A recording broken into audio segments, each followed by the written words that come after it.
Hej Monika og eller Jakob.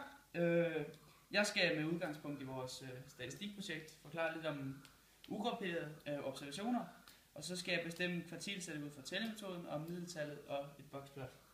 Det vi havde om det statistikprojekt, det var blandt andet skostørrelser, og jeg vil lige skrive alle de ugrupperede skostørrelser deroppe. De står hul til bull og ikke intervaller. Det er jo det ugrupperede, hvad der er, så dem skriver jeg lige op. Yes. Det jeg så har fået skrevet op her, det er alle de ugrupperede observationer. Det der var med dem før, det var, at de kunne stå 100 til 0 og 47 kunne stå oppe i toppen, og sådan, så jeg har lige sat dem i rækkefølge efter størrelse. Og det jeg kan gøre nu, det er, at jeg kan både finde median og middeltal og det hele, men jeg vil lige starte med at finde middeltallet. Det jeg ved, det er, at der er 23 observationer, og alt i alt så giver det 921. Det jeg kan gøre, det er så, at så siger jeg 921, divideret med 23, og så ved jeg så, hvad middeltallet er. Og det er i det her tilfælde, der er det 40,04. Så jeg skriver lige middeltallet.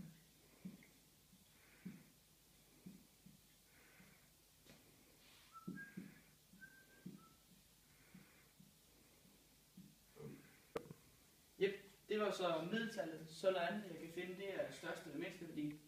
Og det er forholdsvis let. Det er bare det største og det mindste tal, som navnet så også indikerer. Så mindste værdi.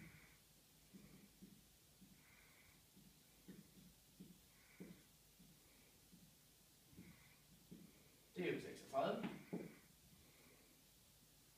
Og største værdi 47.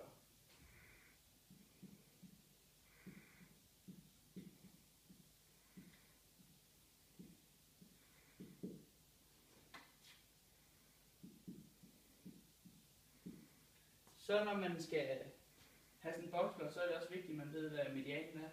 Og medianen, den finder man ved at slette sådan i begge sider, så fjerner man fra hver side, indtil man finder det midterste tal. Det kan vi lige gøre her.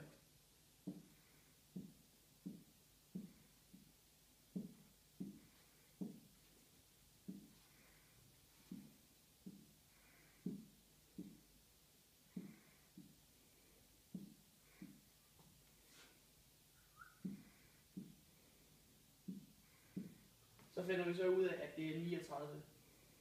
Fordi at der er et ulige antal af, observationer, så er det altid det, der er mellem.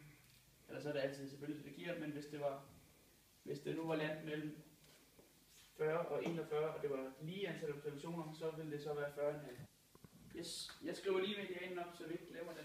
Og det var 39.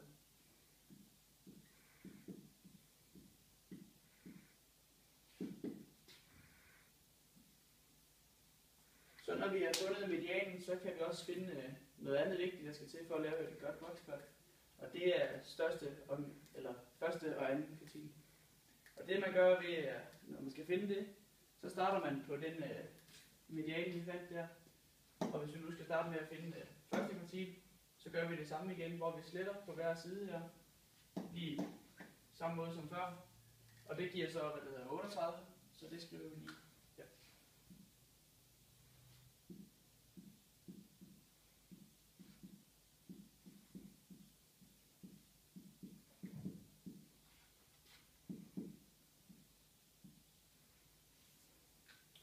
Og det er fuldstændig det samme den anden vej. Der gør vi på samme måde. Så sletter vi ligesom, da vi gjorde, da vi skulle finde medianen. Og det giver så 42.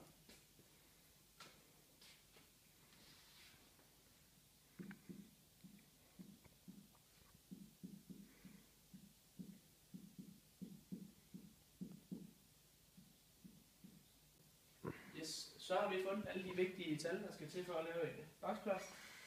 Og når man skal lave sådan en boksplot, så skal man først lige have en linje hernede, hvor der står fra mindste værdi til største værdi. Og jeg prøver lige at lave den så præcis som muligt herude for øjenmål.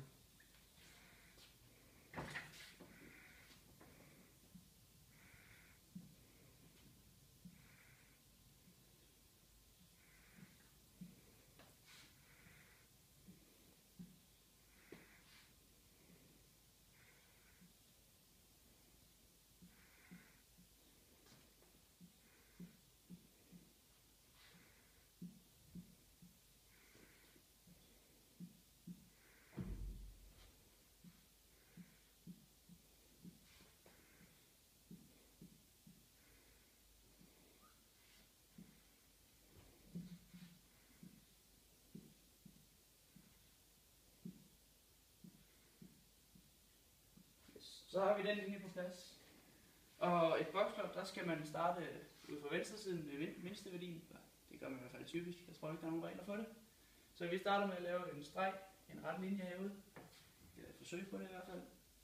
Og så kører man ind, til man når til det, der hedder første kvartil, som så var 38. Så vi kører lige ud for 38. Det var vi her omkring. Og så laver man lige en boks her. Det er der, jeg tror, den får navnet for det, når man laver boksen her. Boksplottet.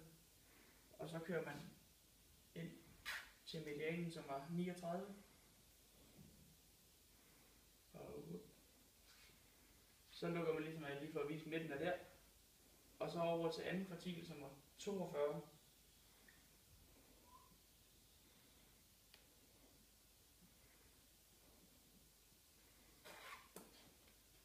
Og så er det bare over til det sidste tal, som var 47. Der var lige en, der havde store fødder der.